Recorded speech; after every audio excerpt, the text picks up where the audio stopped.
घटना चक्र में आपका बहुत बहुत स्वागत है। हम चर्चा करेंगे आज 3 अहम मुद्दे हमारे सामने हैं।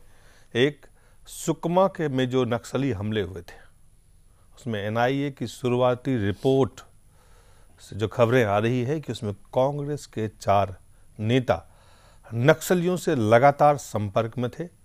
वो सिर्फ रूट चेंज यानी जो मार्ग बदले गए, रास्ते बदले गए, उसकी जानकारी नहीं दे रहे थे, बल्कि किस गाड़ी में कौन कौन बैठे हुए हैं इसकी भी जानकारी लगातार उनको दे रहे थे।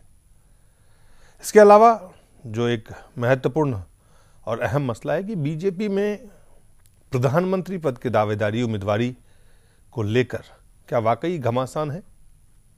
क्या आडवाणी द्वारा नरेंद्र मोदी की तुलना शिवराज सिंह से की गई और शिवराज सिंह को बेहतर मुख्यमंत्री इस संदर्भ में बताया गया कि उन्होंने एक बीमारू स्टेट को, राज्य को बेहतर किया है, जबकि गुजरात एक पहले से ही विकसित राज्य था। साथ ही हम बात करेंगे कि क्रिकेट बोर्ड में जो कुछ हुआ उसमें क्या वाकई कांग्रेस और बीजेपी की फिक्सिंग से वहां तमाम तरह के घालमेल हुए। सबसे पहले बात करते हैं नक्सली हमले की।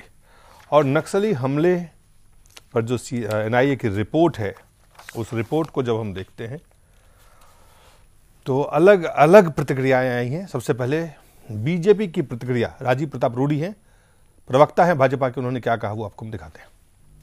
तरह तरह के समाचार आ रहे हैं, एनआईए के माध्यम से जो समाचार आ रहे हैं उसमें कई प्रकार के विषय उभर के आ रहे हैं। छत्तीसगढ़ के माननीय मुख्यमंत्री जी ने स्पष्ट किया है कि उन्होंने एक न्यायिक जांच बैठाई है और एक निष्पक्ष जांच करने की उन्होंने जिम्मेवारी एक जज को सौंपी है। भारतीय जनता पार्टी इंतजार करेगी कि सभी तथ्य प्रकाश में आए और जो विषय उभर के आ रहे हैं, जिसे एनआईए के माध्यम से या अखबार समाचार पत्रों के माध्यम से आ रहा है, ये सभी विषय जांच के अधीन है। हम चिंतित हैं नक्सलवाद से। नक्सलवाद एक प्रांत में केंद्रित नहीं है, पूरे देश को प्रभावित कर रहा है। आज देश के 85 जिले में लगभग 12 राज्यों में नक्सलवाद का प्रभाव दिख रहा है। ये स्वयं एक प्रश्न के उत्तर में गृह राज्य मंत्री ने राज्यसभा को दिया था। इसलिए हम चिंतित हैं और नक्सलवाद देश की समस्या है और हम इसमें मजबूती से लड़ने के लिए तैयार हैं और सभी तथ्यों तक पहुंचने के लिए तैयार हैं। भारतीय जनता पार्टी का ऐसा मानना है। और नकवी साहब ने क्या कहा वो भी आपको हम दिखाते हैं। छत्तीसगढ़ में नक्सलवादी घटना, दुर्भाग्यपूर्ण नक्सलवादी घटना हुई, वो निश्चित तौर से सभी के लिए दुख की बात थी और चुनौती भी थी देश के लिए। लेकिन उस पर जिस तरह से कांग्रेस पार्टी ने राजनीति की, जिस तरह से कांग्रेस पार्टी ने उसका राजनीतिक लाभ लेने की कोशिश की और जिस तरह से कांग्रेस पार्टी ने शोरगुल मचाया, उसी समय ये समझ में आ रहा था कि कहीं ना कहीं कुछ गड़बड़ है। और निश्चित तौर से एक के बाद एक जो खुलासे हो रहे हैं और चीज़ें सामने आ रही है वो और ज़्यादा दुर्भाग्यपूर्ण है।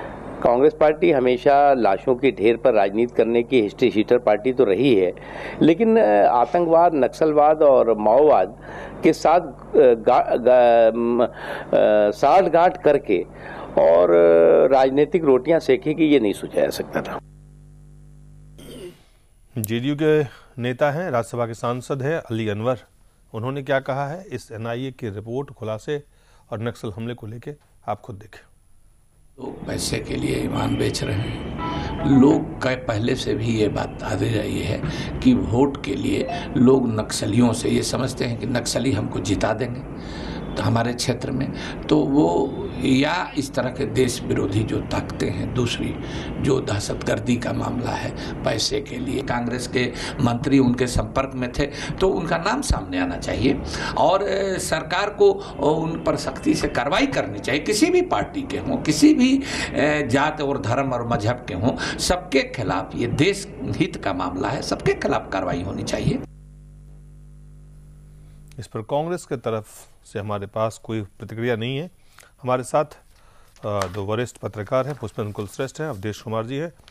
अवधेश जी, ये जो खबर आ रही है, जिस तरह से चीज़ें दिख रही थी, वो चीज़ें अब साफ साफ दिख रहा है कहीं ना कहीं सियासत, चाहे वो साठगांठ किसकी थी या नहीं थी, लेकिन साठगांठ थी जरूर। ये आरंभिक रिपोर्ट है, इसके अभी मैं इस पर किसी निष्कर्ष पर नहीं पहुंचूंगा। कि कौन था, कैसे था, क्या कर रहा था, लेकिन ये बात पहले दिन से स्पष्ट है कि इतना बड़ा हमला बगैर किसी अंदर के व्यक्ति के लगातार संपर्क में रहे और सूचित किए हुए संभव नहीं है। और वो घर का भेदी होना था। दुनिया में जितने भी हमले हुए हैं, आप जानते हैं आतंकवादी हमले भी होते हैं, हमारे देश में भी आतंकवादी आते बाहर से हैं, लेकिन वो असलाहा अपना किसी के यहाँ रखते हैं, ठहरते हैं, उनसे जानकारियां लेते हैं, उनको बिना बताए हुए भी उनसे सहयोग ले लेते हैं और फिर वो सारा अपना हिंसा कर डालते हैं। इसीलिए ये तो बात साफ है कि नक्सलियों के साथ कोई न कोई संपर्क में था, उनको सूचित कर रहा था। यह भी संभव है कि नक्सलियों ने ही ऐसे लोगों को पार्टियों में भेजा हो, उनको शामिल कराया हो। पिछले नक्सली अगर 20 वर्ष से वहां नक्सली सक्रिय हैं तो 10 वर्ष से किसी को भेज भी सकते हैं। दोनों पार्टियों में उनके लोग हो सकते हैं जो उनके साथ संपर्क में रखते हो। लेकिन कुल मिलाकर के राजनीति में साजिश के आधार पर किसी के राजनीतिक जीवन का अंत करना, उसको फंसाना, उसको बदनाम करना, उसकी हत्याएं करना, उसके आधार पर अपनी राजनीति का रास्ता साफ करना, ये कोई नई बात नहीं है। लेकिन जिस दृष्टि से यह हुआ है, अगर इसमें थोड़ी भी सच्चाई है दिलीप जी, तो यह देश के लिए मैं समझता हूं कि इससे चिंता की कोई बात हो ही नहीं सकती है कि जिस राजनीति को हमको आपके जैसे आम नागरिक को सुरक्षा प्रदान करने के लिए नियम कानून ही नहीं उसकी व्यवस्था करनी है, अगर वही राजनीति वो स्वयं अपने लिए, अपने लोगों के लिए इतनी असुरक्षा, उनकी हत्या तक ले जा सकता है, तो ऐसे लोगों के हाथ में कोई राज्य और कोई देश कैसे सुरक्षित है। मैं तो मानता हूं कि इस प्रकार से सामूहिक हत्या का अगर उसमें चाहे कांग्रेस का नहीं, किसी भी राजनीतिक दल का अगर हाथ है, तो आजाद भारत के इतिहास की ये पहली ऐसी घटना है जो कि ये बताता है कि इन 65-66 सालों में सत्ता के लालच ने हमारी राजनीति को कहां से कहां पहुंचा दिया है। इस्लामिक शासन के जमाने में तो हम सुनते थे कि षड्यंत्र होता था, लोग हत्याएं करते थे, हत्याएं करवाते थे, जहर पिलाते थे राजाओं के शासन में, लेकिन लोकतंत्र में इस ढंग से विघातक घटना की ये पहली खबर है सामूहिक रूप से। जी पुष्पेंद्र, बहुत सारे सियासी बयानबाजी हुई, कांग्रेस ने जिस तरह के सियासी बयान दिए उनके प्रवक्ताओं को आपने सुना। देखिए, मुझे जो लगता है दिलीप भाई, ये जो साजिश की जो बात सबसे पहले कही गई थी जी, ये हमले के कोई आधे घंटे के बाद जिस तरीके से अजीत जोगी ने विलाप किया वहाँ रायपुर में और फौरन ही इस्तीफा मांग लिया और तमाम सारी बातें की, और उसके बाद जिस तरीके से राहुल गांधी, सोनिया गांधी और प्रधानमंत्री गए और उसके बाद ये हुआ कि इस पर राजनीति नहीं होनी चाहिए, उस वक्त तक कुछ ऐसा लगता था कि थोड़ा सूझबूझ का कुछ लोग जो है परिचय दे रहे हैं। लेकिन यकायक आपने देखा होगा कि 3 दिन के बाद दिल्ली के 24 अकबर रोड पर जिस तरीके से कांग्रेस के 2 ही दिन के बाद जिस तरह से कांग्रेस के प्रवक्ता ने, राष्ट्रीय प्रवक्ता ने पूरे खुले आम ये कहा कि नक्सल और भारतीय जनता पार्टी का गठजोड़ का नतीजा है ये हमला और इसमें बहुत बड़ी साजिश रची गई है। ये महज ये आज उन लोगों को जवाब देना है कि जो लोग कांग्रेस के प्रवक्ता की हैसियत में पार्टी का रुख रख रहे थे कि 10 जनपद और 7 RCR की क्या राय है, क्या पार्टी समझती है, आज उन लोगों को जवाब देना है कि वो NIA जिसको भारतीय जनता पार्टी और बहुत से दीगर हिंदू संगठन बार बार ये कहते रहे हैं कि ये NIA जो है ये सोनिया गांधी और P चिदम्बरम का बनाया हुआ एक खेल है, जिसमें ये बहुत सारे ऐसे लोगों को जो भारतीय जनता पार्टी, जो RSS से जुड़े हैं, उन्हें बदनाम करने के लिए फंसाती है। क्या आज जो बयान आया है, आज जो NIA की प्रारंभिक रिपोर्ट जो आई है, इसके ऊपर जो अवधेश भाई कहते हैं, मैं इस बात को आगे बढ़ाता हूं कि बहुत जल्दी होगा इस पे प्रतिक्रिया देना, और भारतीय जनता पार्टी के लोगों को भी यह समझना चाहिए कि अगर उनका पहला स्टैंड ठीक है और वो ये मानते हैं कि NIA किसी के हाथ में खेल रही है, तो अभी ये प्रारंभिक है, कहीं ऐसा ना हो कि इसकी इंक्वायरी के अंतिम में कुछ बीजेपी के नेताओं के नाम हो और पहले बात खत्म हो जाए। जिस तरह से मालेगांव बम धमाके के अंदर हमने देखा, यकायक बहुत सारे लोग गिरफ्तार हुए और कुछ दिन के बाद में वो लोग छूट गए और एक नए नाम आए और आज उसके ऊपर पूरी राजनीति हो रही है। तो NIA की इस रिपोर्ट पे मैं बहुत ज्यादा अभी ये नहीं कह सकता कि तमाम कांग्रेस के लोग इसमें शामिल हैं। मुझे लगता है इस इंक्वायरी के आखिर में कहीं ये नाम पीछे न चले जाएं और वो लोग चुनाव के जब समय आने वाला होगा तब इस पार्टी के लोगों को लेने के देने हो। लिहाजा भारतीय जनता पार्टी को NIA के चरित्र को ध्यान में रखते हुए बयान देना चाहिए। जी जी, जो एक अलग सवाल है और साथ ही इससे जुड़ा हुआ सवाल है, जिस तरह से कांग्रेस और बीजेपी के ऊपर आरोप लगाए। बीजेपी के राज्य के अध्यक्ष ने कांग्रेस के ऊपर, खास करके अजीत जोगी के ऊपर उन्होंने आरोप लगाए कि वो साजिश में वो शामिल है। आपने देखा कि कांग्रेस के प्रवक्ता ने आरोप लगाया कि कांग्रेस बीजेपी की सरकार के साथ नक्सलियों का सांठगांठ है। कहीं ना कहीं ये जो सियासी बयान होते हैं वो साफ साफ जो असल मसला होता है या जो लड़ाई है नक्सलियों के साथ, या नक्सलियों का जिस तरह से देश विरोधी, समाज विरोधी जो उनके कारनामे हैं, उनसे लड़ने के बदले कहीं ना कहीं ये पूरी लड़ाई को बौना बना दिया जाता है, हैंडीकैप कर दिया जाता है।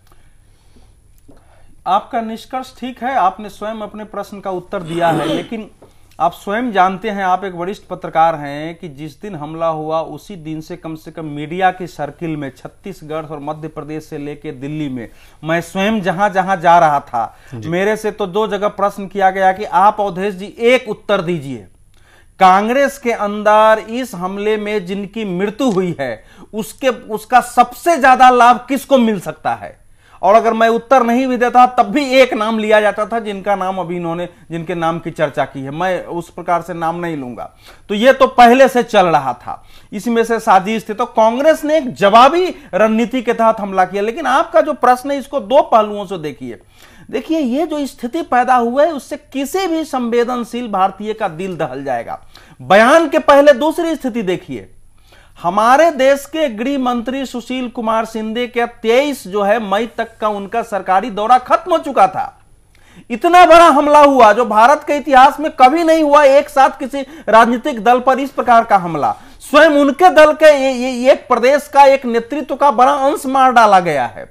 लेकिन उन्होंने आने के बाद, उन्होंने एक तो आना मुनासिब नहीं समझा, आने के बाद जब उनसे कहा गया कि आपने अपना दौरा क्यों नहीं रद्द किया, उन्होंने कहा कि नहीं, मैं तो 29 तक की अवकाश लेके ही गया था यहां से। और उन्होंने कहा आपने बयान जारी क्यों नहीं किया? तो बोले न तो मैं बयान जारी करना आवश्यक समझता था और न दौरा रोक करके बीच में आना ही आवश्यक समझता था। और हमारे प्रधानमंत्री भी उस समय जापान और थाईलैंड के दौरे पर चले गए और पूरा देश एक प्रकार से लग रहा था कि नेतृत्व विहीन देश हमारे पास। नहीं, घटना के तीसरे दिन गए हैं यहां से, जब पूरा माहौल गर्म हो।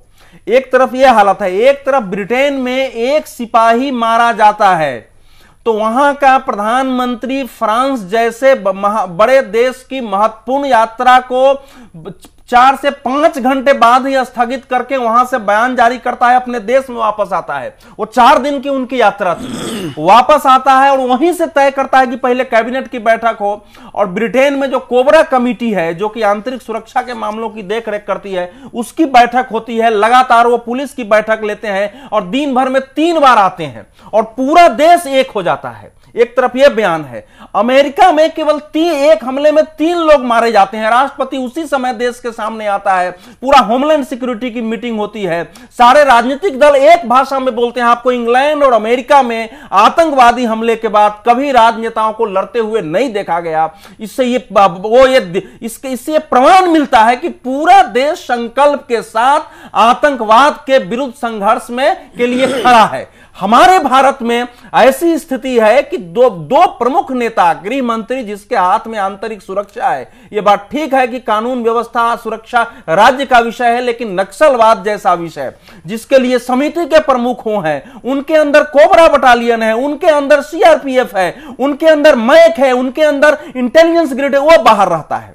तो ऐसी स्थिति में कांग्रेस के पास चारा क्या बचा था? तो कांग्रेस ने एक हमले की नीति अपनाई और मिलजुल करके इस देश में आम आदमी के अंदर, हमारे आपके अंदर जो सुरक्षा का भाव पैदा करना चाहिए था। 2 प्रमुख दल, एक सत्तारूढ़ यहां का, एक वहां का विपक्ष, एक वहां सत्तारूढ़ और यहां का विपक्ष, इन दोनों ने जिस ढंग से धींगा मुश्ती की है वो देश के लिए दुर्भाग्यपूर्ण है, ये निंदनीय है। इससे तय होता है कि हमारे देश में इस समय जो राजनीतिक नेतृत्व है ये ऐसे लोग हैं जिनको वहां होना नहीं चाहिए था और इसका लाभ नक्सली को ही मिलेगा। इससे अगर कोई खुश हो सकता है तो वो नक्सली हो सकते थे। लेकिन तीसरी बात आप मत भूलिए कि इन्हीं नेताओं के नीतियों के कारण जो असंतोष पैदा हुआ है, जो गरीब और आदिवासी जो मुख्य धारा से बाहर गए हैं, इन नक्सलियों ने उनको बरगला करके उनके हाथों में हथियार थमाया है और इतनी ताकत इकट्ठा कर लिया है कि जिनके हाथ में हथियार नहीं है वो या तो चुप रहेंगे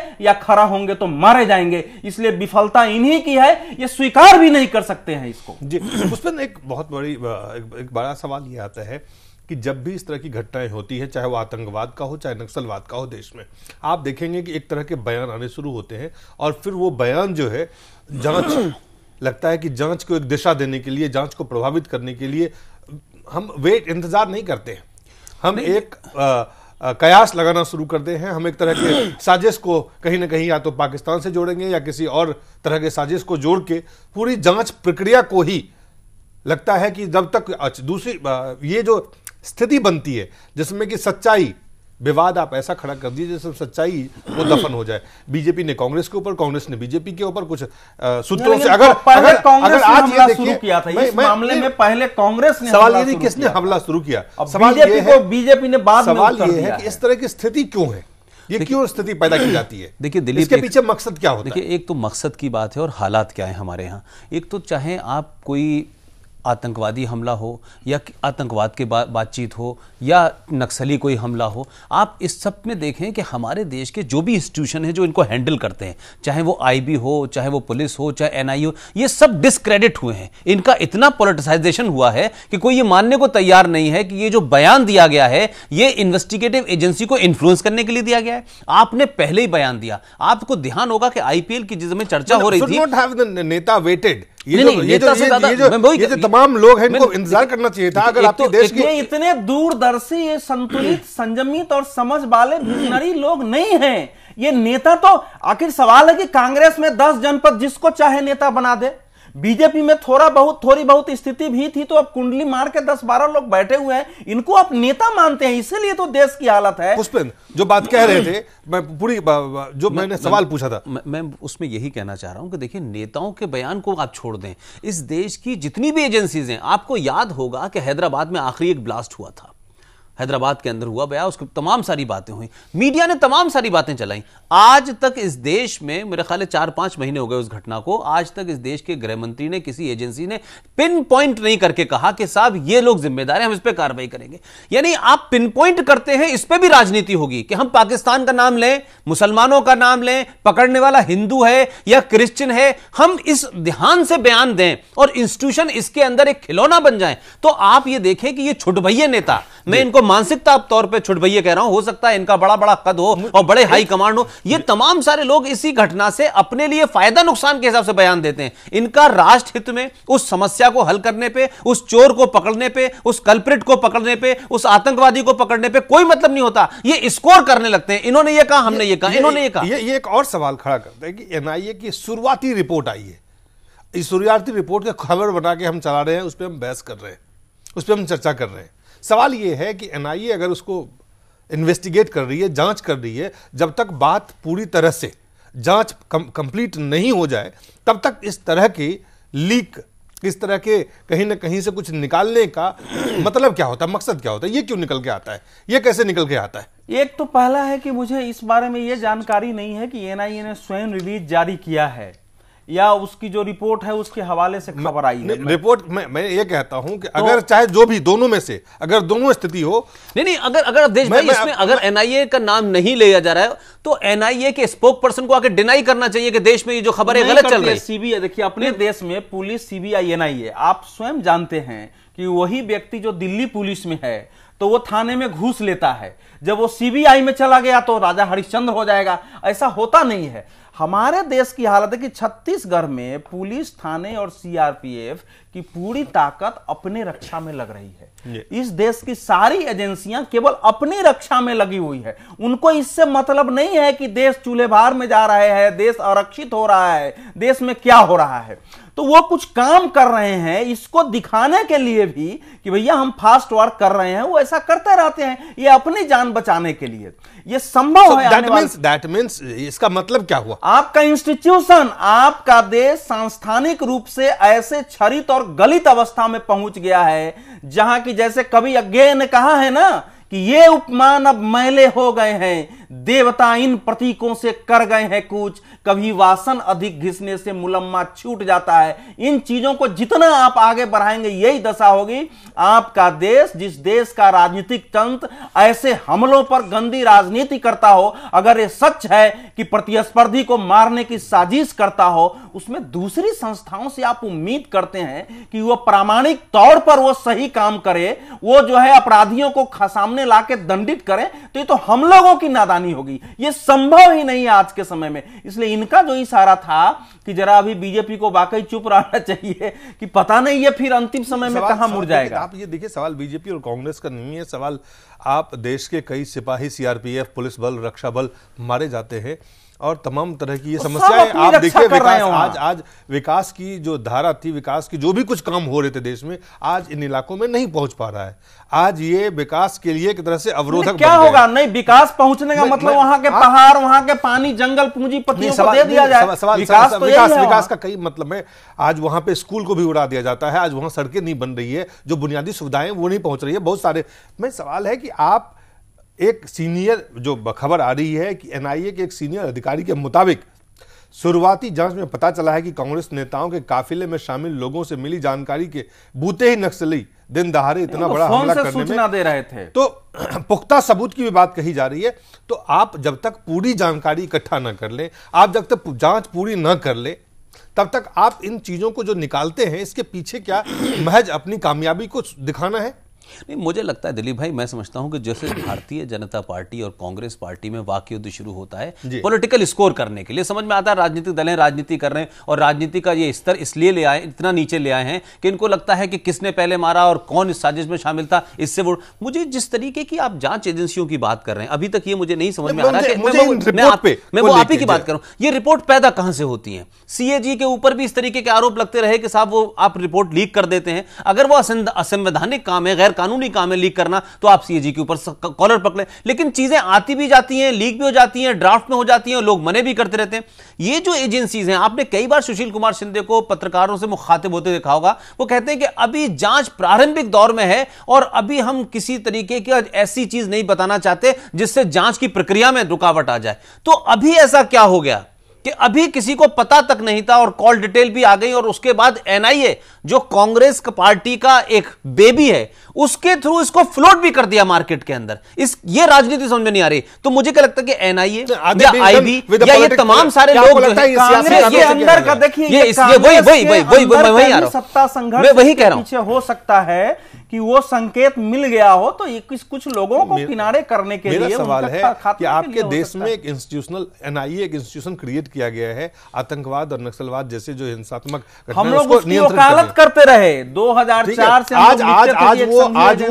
आज वो अथॉरिटी एक जगह जाके जो इतना बड़ा हमला था, जिसमें 30 लोग, कांग्रेस का नेतृत्व, कई सारे महत्वपूर्ण नेता, प्रदेश अध्यक्ष समेत लोग मारे गए, और उसकी एक रिपोर्ट, शुरुआती रिपोर्ट ये दिखाता है कि 4 लोग उसमें शामिल थे। क्या आप बाकी लोगों के लिए कुछ संकेत दे रहे हैं? क्या आपकी इसके पीछे कुछ मकसद होता है, या ये महज, मैं कहता हूं, ये इज इट जर्नलिज्म का जो कमाल है, पत्रकारिता का कमाल है क्या, जिन्होंने रिपोर्ट निकाल के लोगों के बीच ले आए, या ये रिपोर्ट दी जाती है, लीक की जाती है? मैं मानता हूं जो अवधेश जी, आप दोनों वरिष्ठ पत्रकार हैं, अवधेश जी जो बात कह रहे हैं, मैं उसी बात को कहने जा रहा था और मैं उसी बात को आगे बढ़ाता हूं कि देखिए, मैं फिर कह रहा हूं कि इस देश में एनआईए हो, सीबीआई हो, तमाम दीगर संस्थाएं हैं, इन सबके अंदर जो लोग होते हैं उनके सबके पॉलिटिकल कनेक्शंस हैं।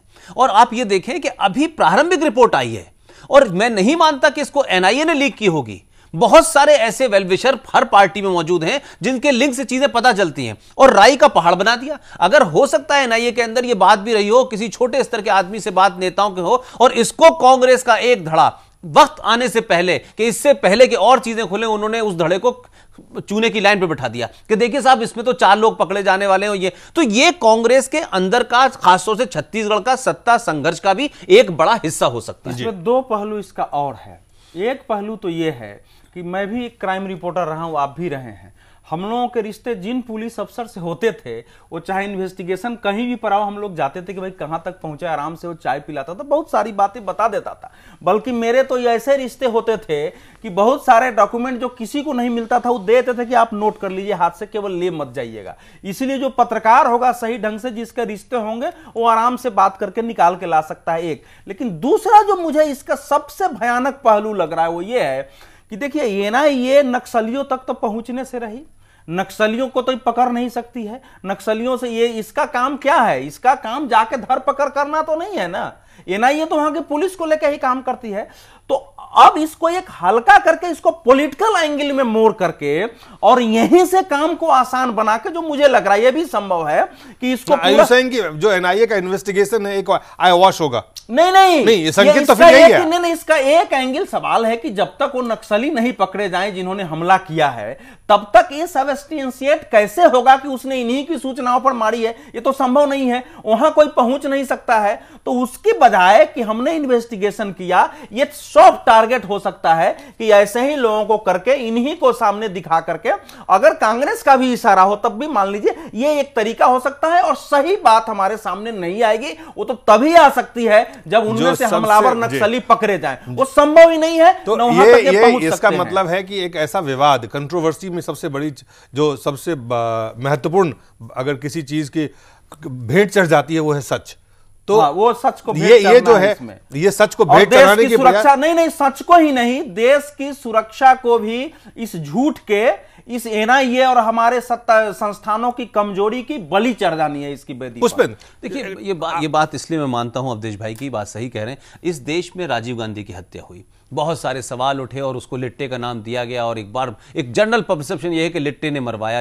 लेकिन उस सब चीजों में वही आज मुझे संदेह लगता है कि जिस तरह से छत्तीसगढ़ के अंदर जब यह हमला हुआ तो पूरी की पूरी लीडरशिप समाप्त हो जाती है, लेकिन उस क्षेत्र का, उस राज्य का एक महत्वपूर्ण लीडर जहाज से उड़ के चला जाता है।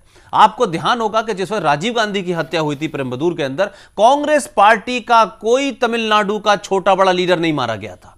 मैं सवाल यह कह रहा हूं कि आज उसके ऊपर इतने मरने के, इतने दिन के बावजूद भी बहुत सारे विवाद होते हैं। कोई सीबीआई का इन्वेस्टिगेटिव ऑफिसर है, वो विवाद उठाता है कि साहब इस प्रूफ को दबा दिया गया, और जो उस वक्त जांच कर रहे थे वो इस समय कांग्रेस पार्टी में कोई गवर्नर बना हुआ है, कोई एम्बेसडर बना हुआ है। तो अगर देश के सामने आप देखें तो देश को लगता है कि राजीव गांधी की हत्या में लिट्टे का हाथ था, लेकिन उसके पीछे तार कहां जुड़े थे, कौन लोग शामिल थे, यह आज भी नहीं पता। तो एनआईए जिस तरीके की छानबीन कर रही है, पहले तो राजनीतिज्ञों ने उसमें बयानबाजी देके उस बात को कमजोर कर दिया, अब एनआईए जो है इसको लंबा चलाएगी। उन्होंने 4 लोगों की बात कही है, कहते हैं बस्तर में जो टावर लगा था वहां से जो कॉल डिटेल निकाली है उसमें 4 लोगों के कांग्रेस के नाम ले दिया। अब ये लोग, पूरा देश ये सोचेगा कि वो 4 लोग कौन है, अब इस पे कयास लगेगा। तो अलग अलग सोर्सेज से कोई अजीत जोगी का नाम देगा, कोई जो दूसरे हैं जो अभी अध्यक्ष बने उनका नाम देगा, फिर ये क्या चलता रहेगा। इसके बाद क्या रिपोर्ट आएगी, मुझे नहीं लगता कि कभी इस पे सच्चाई पता चलेगी, और इस पे एक लंबा पर्दा चलेगा। और बात देखिए इन्वेस्टिगेशन के रिपोर्ट का डायरेक्शन हमको मिल गया, इसमें कोई माओवादी तक पहुंचने नहीं जा रहा है, इसको पॉलिटिकल डायरेक्शन होगा और इसी पर हमारी रिपोर्ट आएगी। लेकिन लेकिन चूंकि हमारा चैनल जो है उत्तराखंड में दिखा जा रहा है और आपको भी जानकारी है, वहां भी माओवादी काफी संख्या में है। मैं तो इसीलिए कहता हूं कि ये माओवादी जो भटके हुए हथियार डाल के सामने आओ, इस देश की वाकई सत्ताएं सर गल गई है। अहिंसा के द्वारा इस देश में एक महाक्रांति की जरूरत है। उसके बाद न एनआईए की जरूरत पड़ेगी, न सुशील शिंदे जैसे गृह मंत्री की जरूरत पड़ेगी, न मनमोहन सिंह जैसे प्राइम मिनिस्टर की जरूरत पड़ेगी। हमारे देश में अच्छे लोग उस क्रांति के बाद राजनीति में आएंगे, सत्ता में आएंगे, नहीं तो यही होगा इसमें।